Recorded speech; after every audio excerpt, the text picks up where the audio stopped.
The Sign of the Broken Sword, a Father Brown mystery, G.K. Chesterton. The thousand arms of the forest were grey, and its million fingers silver. In a sky of dark green blue like slate, the stars were bleak and brilliant, like splintered ice. All that thickly wooded and sparsely tenanted countryside was stiff with a bitter and brittle frost. The black hollows between the trunks of the trees looked like bottomless black caverns of that Scandinavian hell, a hell of incalculable cold. Even the square stone tower of the church looked northern to the point of heathenry, as if it were some barbaric tower among the sea rocks of Iceland. It was a queer night for anyone to explore a churchyard.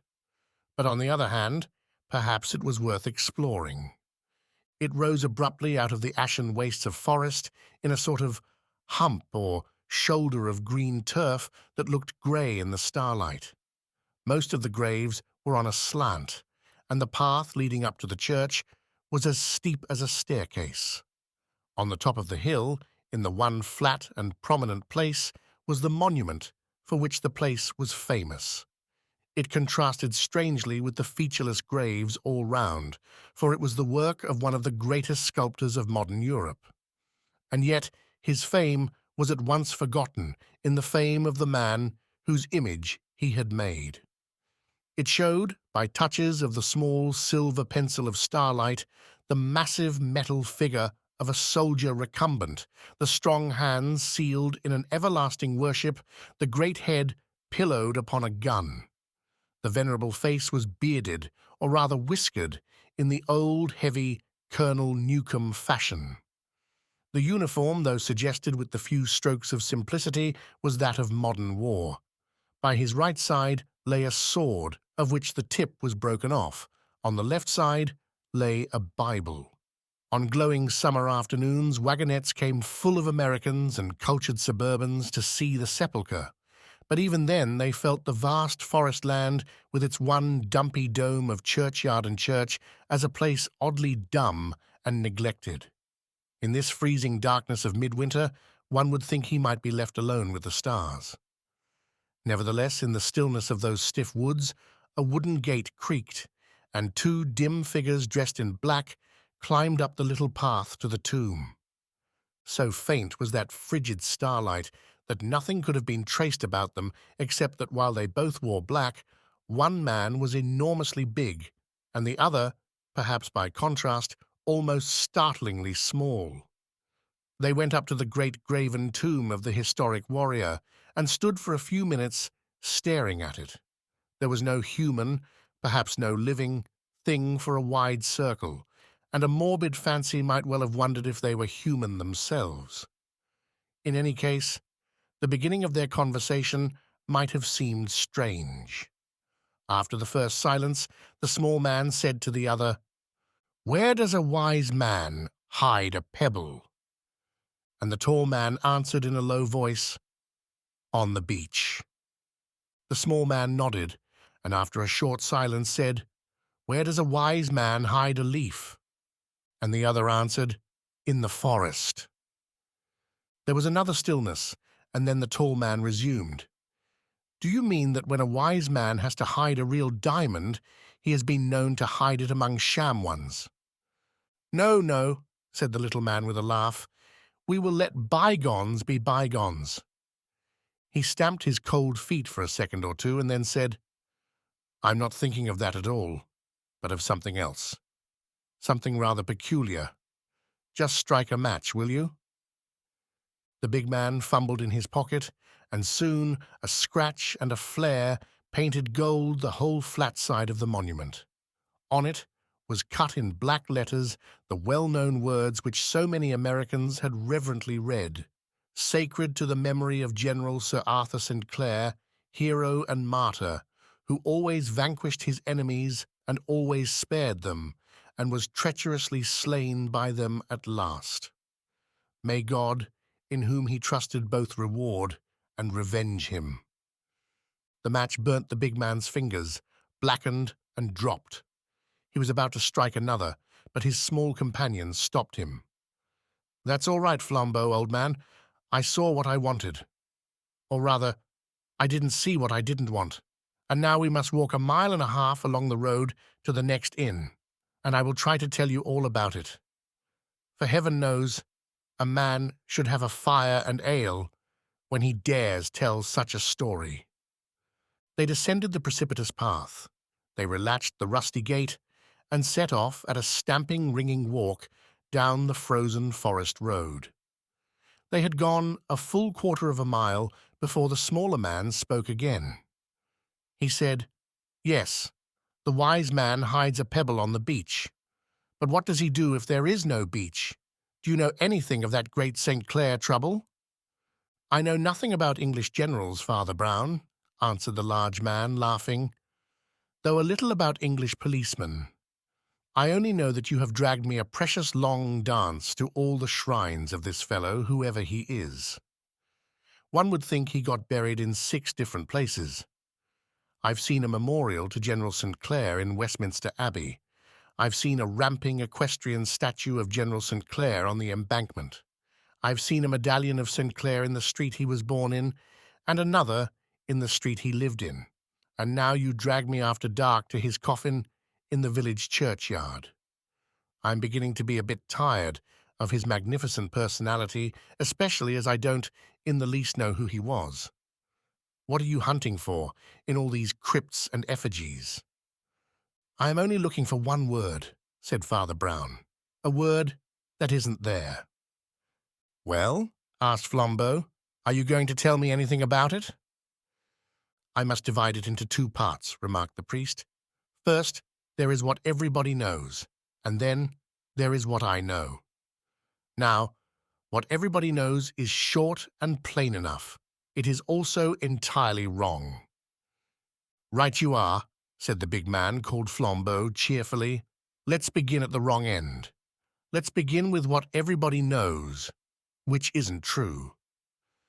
"If not wholly untrue, it is at least very inadequate," continued Brown. "For in point of fact, all that the public knows amounts precisely to this. The public knows that Arthur St. Clair was a great and successful English general. It knows that after splendid yet careful campaigns, both in India and Africa, he was in command against Brazil when the great Brazilian patriot Olivier issued his ultimatum. It knows that on that occasion St. Clair, with a very small force, attacked Olivier with a very large one, and was captured after heroic resistance. And it knows that after his capture, and to the abhorrence of the civilized world, St. Clair was hanged on the nearest tree. He was found swinging there after the Brazilians had retired, with his broken sword hung round his neck. "And that popular story is untrue?" suggested Flambeau. "No," said his friend quietly. "That story is quite true so far as it goes." "Well, I think it goes far enough," said Flambeau. "But if the popular story is true, what is the mystery?" They had passed many hundreds of grey and ghostly trees before the little priest answered. Then he bit his finger reflectively and said, "Why, the mystery is a mystery of psychology, or rather it is a mystery of 2 psychologies. In that Brazilian business, 2 of the most famous men of modern history acted flat against their characters. Mind you, Olivier and St. Clair were both heroes, the old thing and no mistake. It was like the fight between Hector and Achilles. Now, what would you say to an affair in which Achilles was timid and Hector was treacherous?" "Go on," said the large man impatiently, as the other bit his finger again. "Sir Arthur St. Clair was a soldier of the old religious type, the type that saved us during the mutiny," continued Brown. "He was always more for duty than for dash, and with all his personal courage was decidedly a prudent commander, particularly indignant at any needless waste of soldiers. Yet in this last battle he attempted something that a baby could see was absurd. One need not be a strategist to see it was as wild as wind, just as one need not be a strategist to keep out of the way of a motor bus. Well, that is the first mystery. What had become of the English general's head?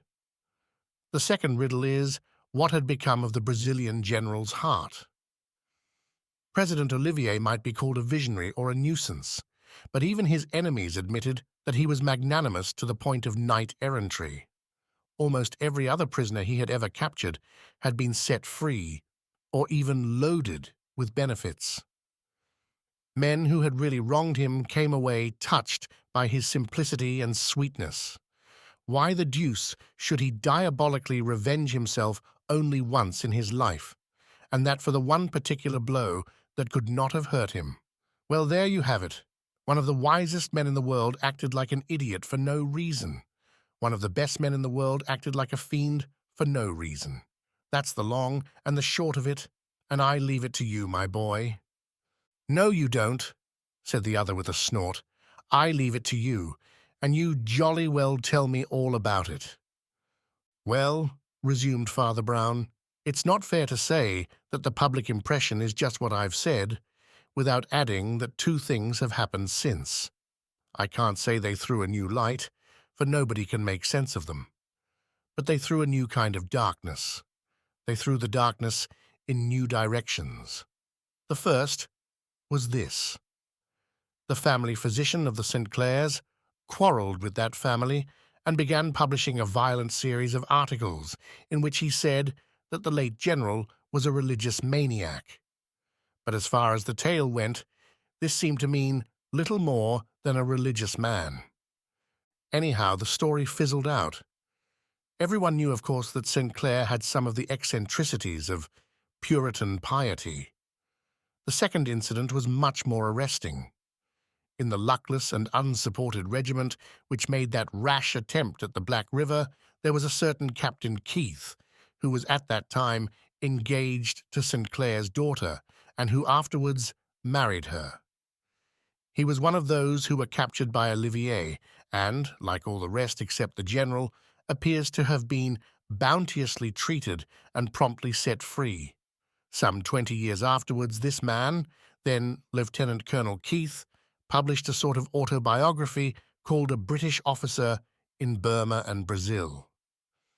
In the place where the reader looks eagerly for some account of the mystery of St. Clair's disaster may be found the following words.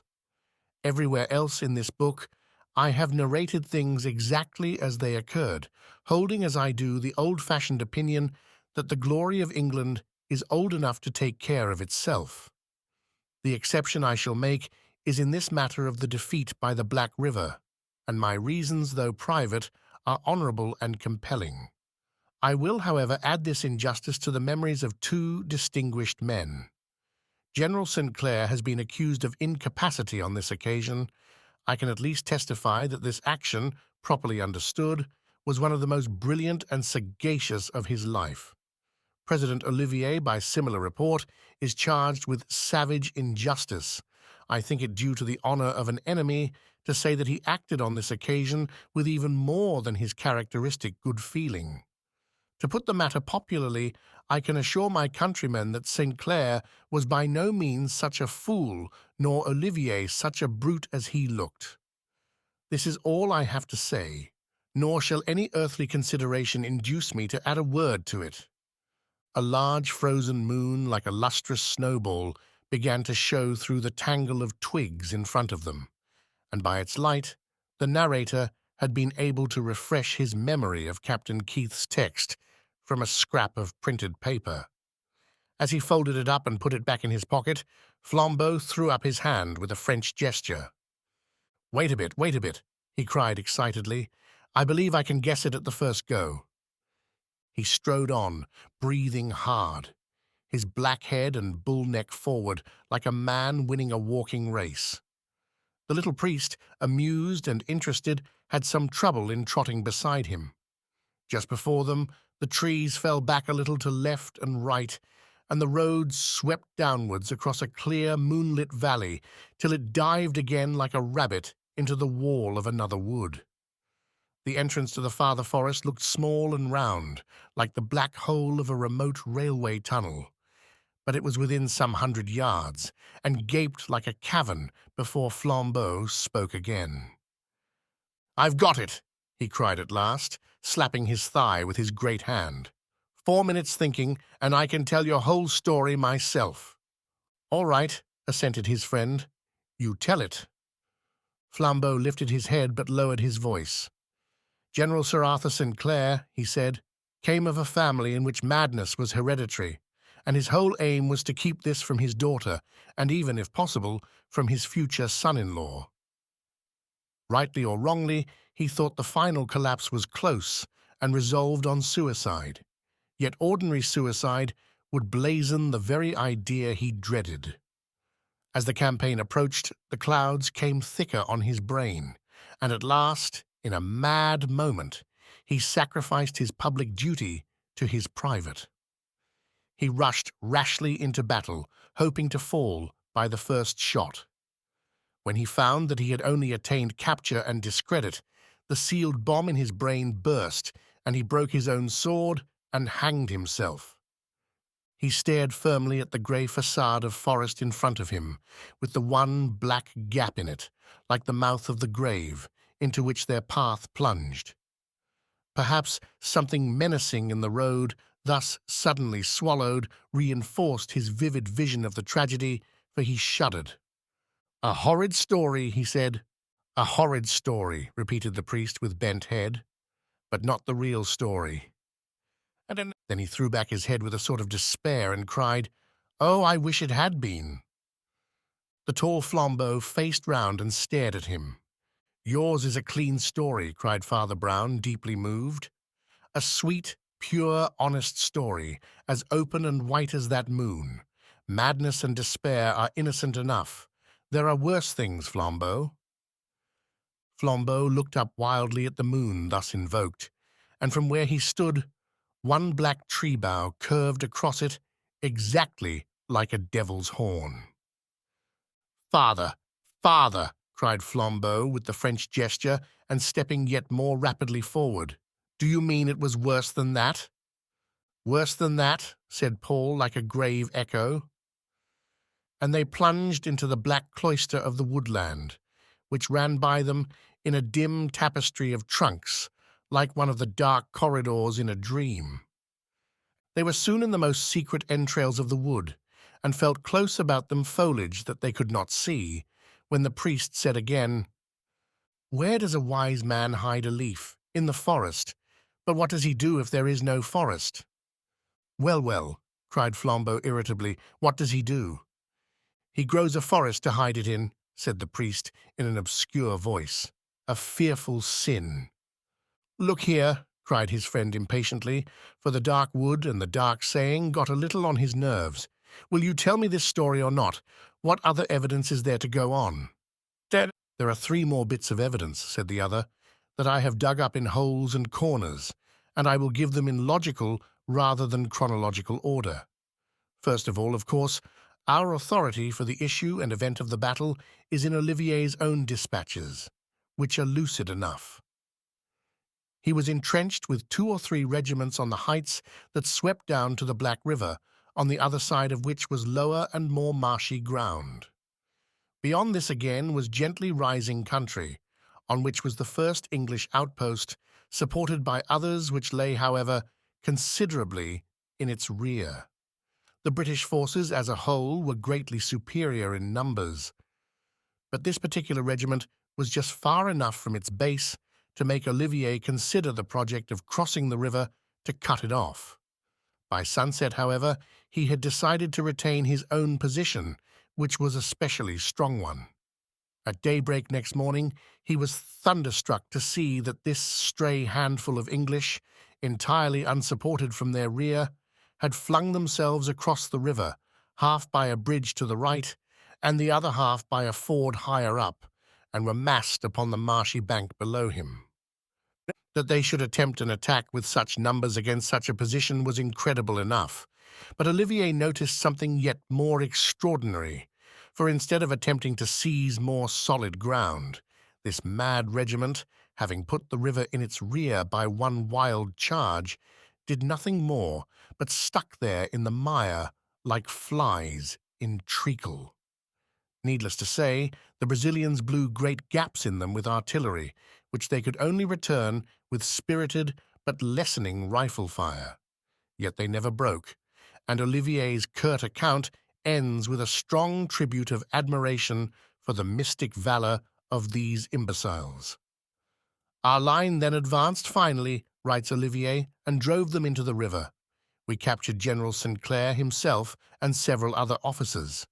The colonel and the major had both fallen in the battle. I cannot resist saying that few finer sights can have been seen in history than the last stand of this extraordinary regiment.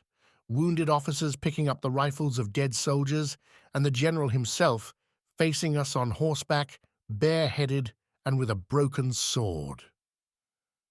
On what happened to the general afterwards, Olivier is as silent as Captain Keith. "Well," grunted Flambeau, "get on to the next bit of evidence." "The next evidence," said Father Brown, "took some time to find, but it will not take long to tell. I found at last in an almshouse down in the Lincolnshire Fens an old soldier who not only was wounded at the Black River, but had actually knelt beside the colonel of the regiment when he died. This latter was a certain Colonel Clancy, a big bull of an Irishman, and it would seem that he died almost as much of rage as of bullets. He, at any rate, was not responsible for that ridiculous raid. It must have been imposed on him by the general. His last edifying words, according to my informant, were these: 'And there goes the damned old donkey with the end of his sword knocked off. I wish it was his head.' You will remark that everyone seems to have noticed this detail about the broken sword blade, though most people regard it somewhat more reverently than did the late Colonel Clancy. And now for the third fragment. Their path through the woodland began to go upward, and the speaker paused a little for breath before he went on. Then he continued in the same businesslike tone. "Only a month or two ago, a certain Brazilian official died in England, having quarrelled with Olivier and left his country. He was a well-known figure both here and on the continent, a Spaniard named Espado. I knew him myself, a yellow-faced old dandy with a hooked nose. For various private reasons, I had permission to see the documents he had left. He was a Catholic, of course, and I had been with him towards the end. There was nothing of his that lit up any corner of the Black St. Clair business, except 5 or 6 common exercise books filled with the diary of some English soldier. I can only suppose that it was found by the Brazilians on one of those that fell. Anyhow, it stopped abruptly the night before the battle. But the account of that last day in the poor fellow's life was certainly worth reading. I have it on me, but it's too dark to read it here, and I will give you a resume. The first part of that entry is full of jokes, evidently flung about among the men, about somebody called the Vulture. It does not seem as if this person, whoever he was one of themselves, nor even an Englishman, neither is he exactly spoken of as one of the enemy.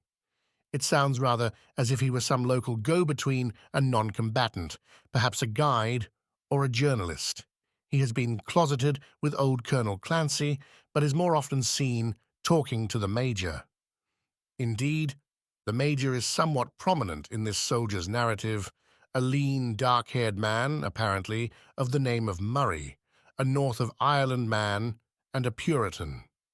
There are continual jests about the contrast between this Ulsterman's austerity and the conviviality of Colonel Clancy. There is also some joke about the Vulture wearing bright-coloured clothes, but all these levities are scattered by what may well be called the note of a bugle. Behind the English camp and almost parallel to the river ran one of the few great roads of that district. Westward, the road curved round towards the river, which it crossed by the bridge before mentioned. To the east, the road swept backwards into the wilds, and some 2 miles along it was the next English outpost. From this direction, there came along the road that evening a glitter and clatter of light cavalry, in which even the simple diarist could recognize with astonishment the general with his staff. He rode the great white horse which you have seen so often in illustrated papers and academy pictures, and you may be sure that the salute they gave him was not merely ceremonial. He, at least, wasted no time on ceremony, but springing from the saddle immediately, mixed with the group of officers and fell into emphatic though confidential speech. What struck our friend the diarist most was his special disposition to discuss matters with Major Murray. But indeed, such a selection so long as it was not marked, was in no way unnatural. The two men were made for sympathy. They were men who had their Bibles. They were both the old evangelical type of officer.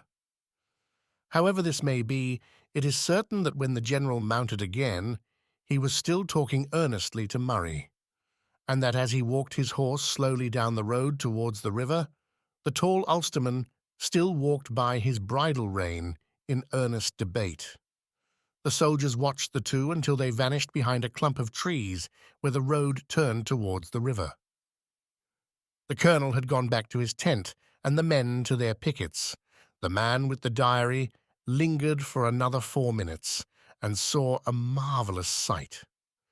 The great white horse, which had marched slowly down the road, as it had marched in so many processions, flew back, galloping up the road towards them as if it were mad to win a race. At first they thought it had run away with the man on its back, but they soon saw that the general, a fine rider, was himself urging it to full speed. Horse and man swept up to them like a whirlwind, and then, reining up the reeling charger, the general turned on them a face like flame and called for the colonel like the trumpet that wakes the dead. I conceive that all the earthquake events of that catastrophe tumbled on top of each other rather like lumber in the minds of men such as our friend with the diary. With the dazed excitement of a dream, they found themselves falling, literally falling, into their ranks, and learned that an attack was to be led at once across the river. The general and the major, it was said, had found out something at the bridge, and there was only just time to strike for life. The major had gone back at once to call up the reserve along the road behind. It was doubtful if even with that prompt appeal help could reach them in time. But they must pass the stream that night and seize the heights by morning.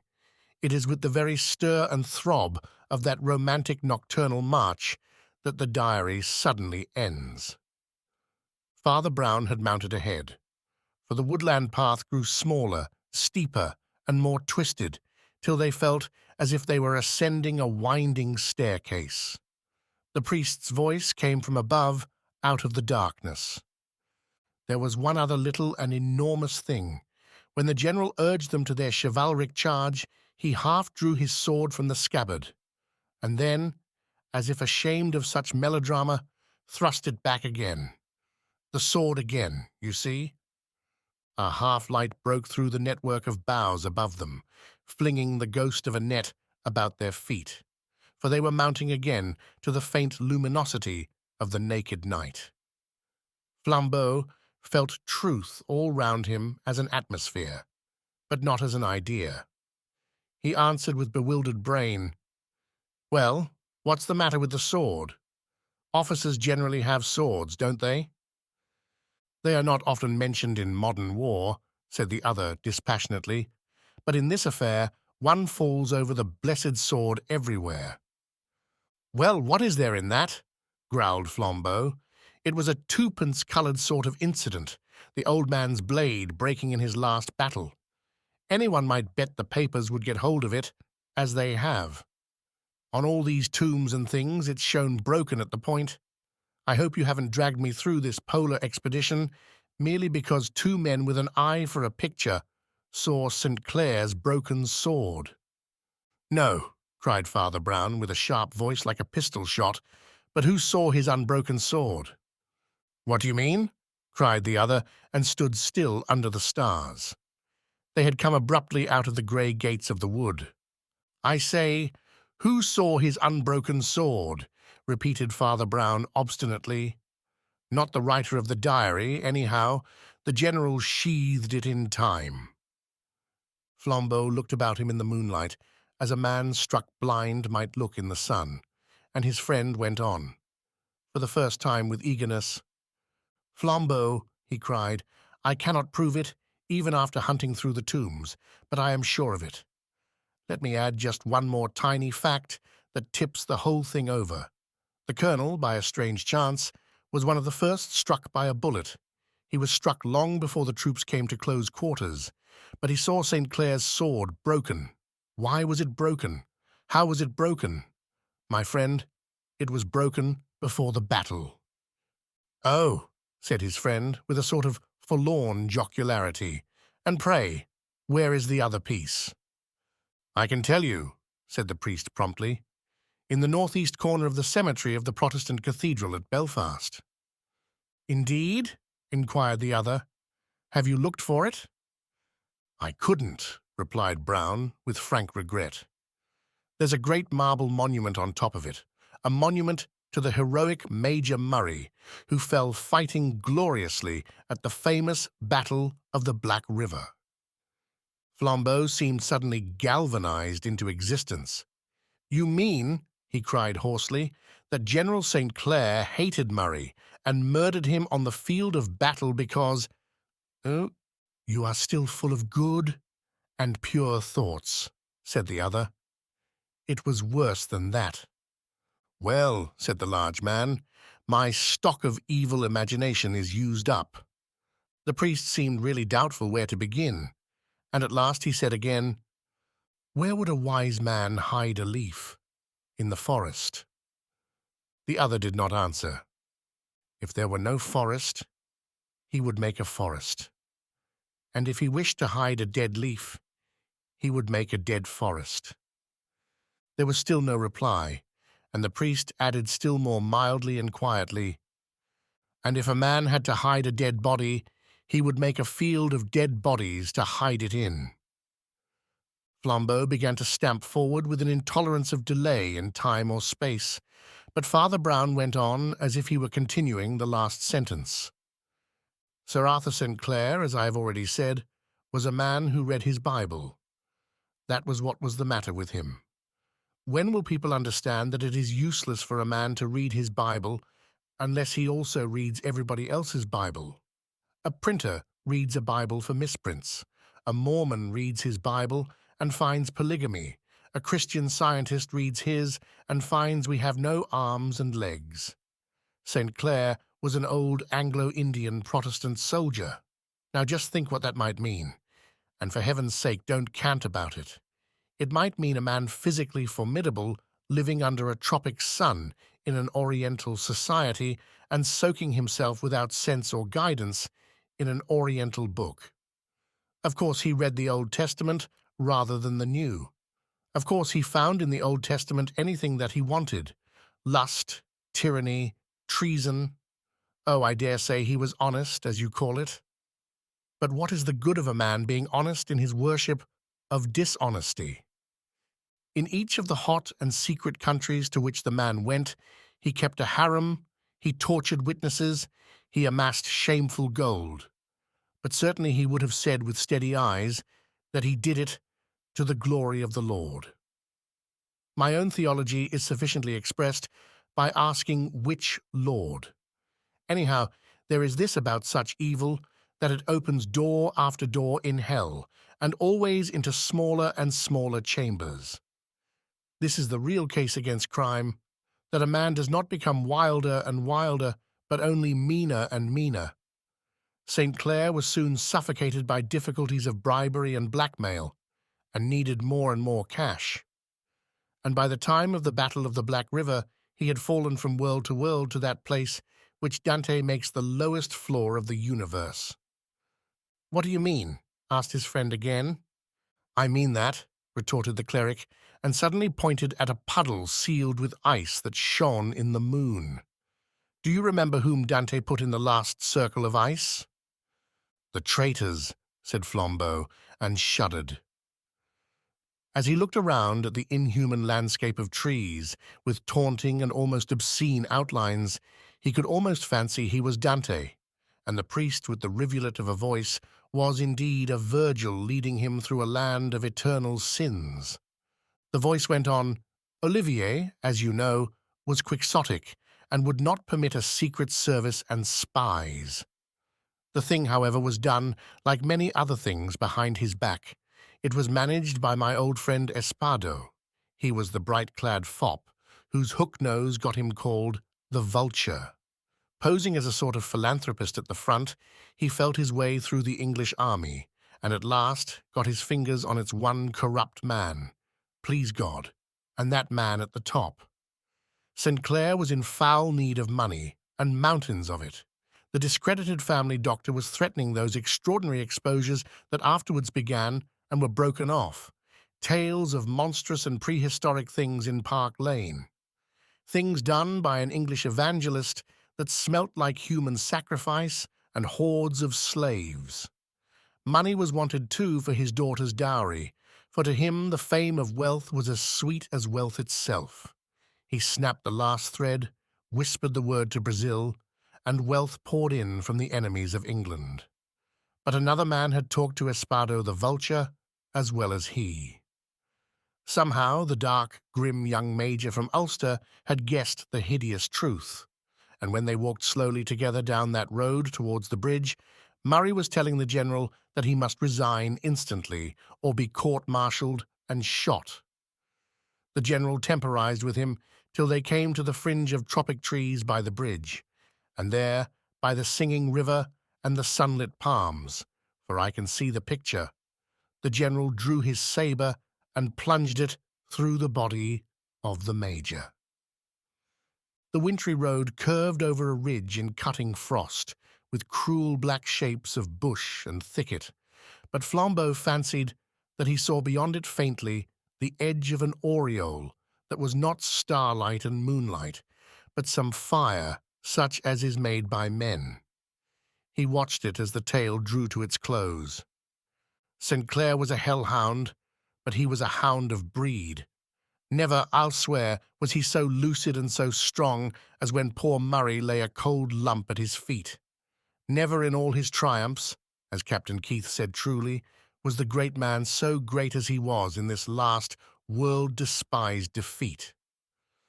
He looked coolly at his weapon to wipe off the blood.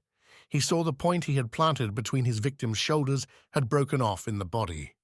He saw quite calmly, as through a club window pane, all that must follow. He saw that men must find the unaccountable corpse, must extract the unaccountable sword point, must notice the unaccountable broken sword or absence of sword. He had killed, but not silenced. But his imperious intellect rose against the facer. There was one way yet. He could make the corpse less unaccountable. He could create a hill of corpses to cover this one. In 20 minutes, 800 English soldiers were marching down to their death. The warmer glow behind the black winter wood grew richer and brighter, and Flambeau strode on to reach it. Father Brown also quickened his stride, but he seemed merely absorbed in his tale. Such was the valor of that English 1,000, and such the genius of their commander, that if they had at once attacked the hill, even their mad march might have met some luck. But the evil mind that played with them like pawns had other aims and reasons. They must remain in the marshes by the bridge at least till British corpses should be a common sight there. Then, for the last grand scene, the silver-haired soldier saint would give up his shattered sword to save further slaughter. Oh, it was well organized for an impromptu. But I cannot prove, I think that it was while they stuck there in the bloody mire that someone doubted, and someone guessed. He was mute a moment, and then said, "There is a voice from nowhere that tells me the man who guessed was the lover, the man to wed the old man's child." "But what about Olivier and the hanging?" asked Flambeau. Olivier, partly from chivalry, partly from policy, seldom encumbered his march with captives, explained the narrator. He released everybody in most cases. He released everybody in this case. "Everybody but the general," said the tall man. "Everybody," said the priest. Flambeau knit his black brows. "I don't grasp it all yet," he said. "There is another picture, Flambeau," said Brown in his more mystical undertone. "I can't prove it, but I can do more. I can see it. There is a camp breaking up on the bare, torrid hills at morning, and Brazilian uniforms massed in blocks and columns to march. There is the red shirt and long black beard of Olivier, which blows as he stands, his broad-brimmed hat in his hand. He is saying farewell to the great enemy he is setting free, the simple, snow-headed English veteran who thanks him in the name of his men. The English remnant stand behind at attention. Beside them are stores and vehicles for the retreat. The drums roll, the Brazilians are moving, the English are still like statues. So they abide till the last hum and flash of the enemy have faded from the tropic horizon. Then they alter their postures all at once, like dead men coming to life. They turn their 50 faces upon the general, faces not to be forgotten. Flambeau gave a great jump. "Ah!" he cried. "You don't mean—" "Yes," said Father Brown in a deep, moving voice. "It was an English hand that put the rope round St. Clair's neck. I believe the hand that put the ring on his daughter's finger. They were English hands that dragged him up to the tree of shame, the hands of men that had adored him and followed him to victory. And they were English souls, God pardon and endure us all, who stared at him swinging in that foreign sun on the green gallows of palm and prayed in their hatred that he might drop off it into hell." As the two topped the ridge, there burst on them the strong scarlet light of a red-curtained English inn. It stood sideways in the road, as if standing aside in the amplitude of hospitality.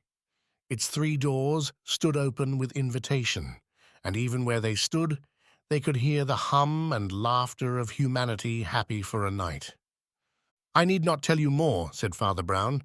"They tried him in the wilderness and destroyed him. And then, for the honor of England and of his daughter, they took an oath to seal up forever the story of the traitor's purse and the assassin's sword blade. Perhaps, heaven help them, they tried to forget it. Let us try to forget it anyhow. Here is our inn." "With all my heart," said Flambeau, and was just striding into the bright, noisy bar when he stepped back and almost fell on the road. "Look there, in the devil's name," he cried, and pointed rigidly at the square wooden sign that overhung the road. It showed dimly the crude shape of a saber hilt and a shortened blade, and was inscribed in false archaic lettering, "The Sign of the Broken Sword." "Were you not prepared?" asked Father Brown gently. "He is the god of this country. Half the inns and parks and streets are named after him and his story." "I thought we had done with the leper," cried Flambeau, and spat on the road. "You will never have done with him in England," said the priest, looking down.